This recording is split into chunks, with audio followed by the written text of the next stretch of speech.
So the other day I showed you a green rose bug, June bug, and I've just seen one here, and it's on this.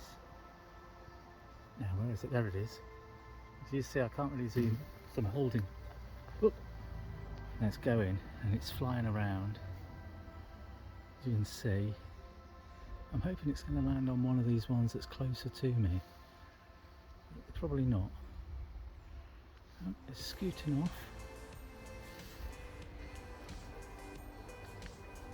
Anyway, the reason that it's called a rose June bug is because it feeds on rose flowers.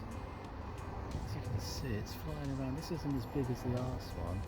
Perhaps this is a male, because the last one we saw, it's huge. Oh, there's two. So this one's a small one. It's landed just there. See it? There it is.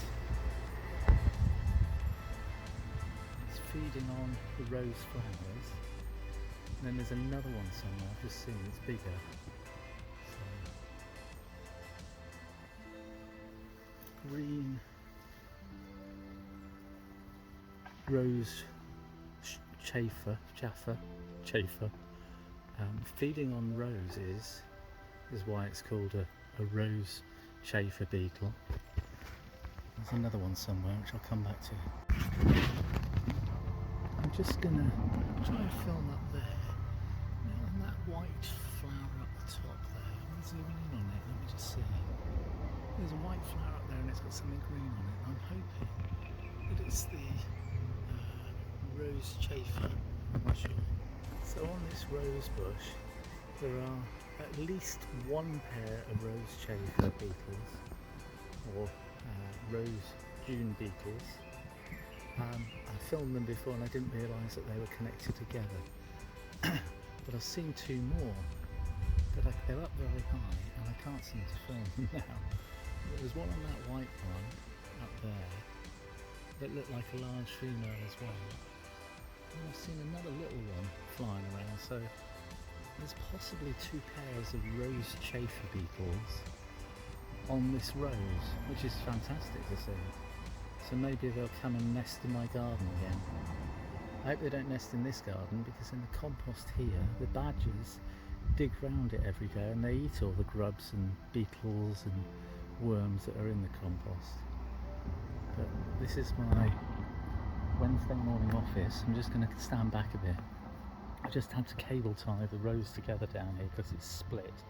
One of the branches was so heavy with weight of flowers that it had split and fallen off, so I've just tied it back in. This is not mine, but it's my customer's old rose arch.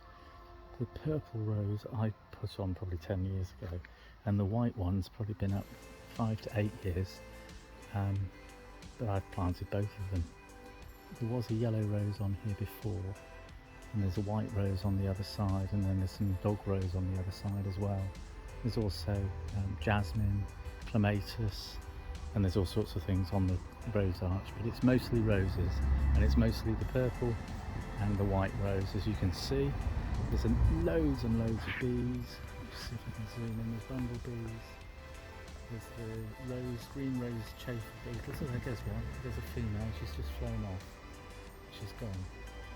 And lots of honeybees and lots of bumblebees.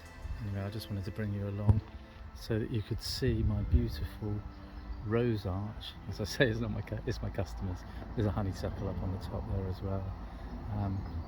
But it's my Wednesday morning office, and it's beautiful, absolutely stunning rose arch. We'll go inside and say, hang on.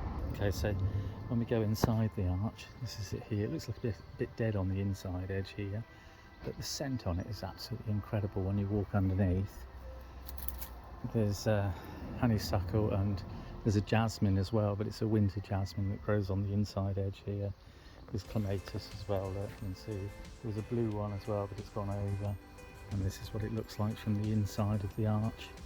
And as I said before, there's this pinky white rose. It's pinky as it goes over, but it's white like that, and it's in flower. I'm just deadheading it. And this is the rose on the end of the rose arch. As I say, there was a yellow one on here as well before, but that one's gone. Things don't last forever.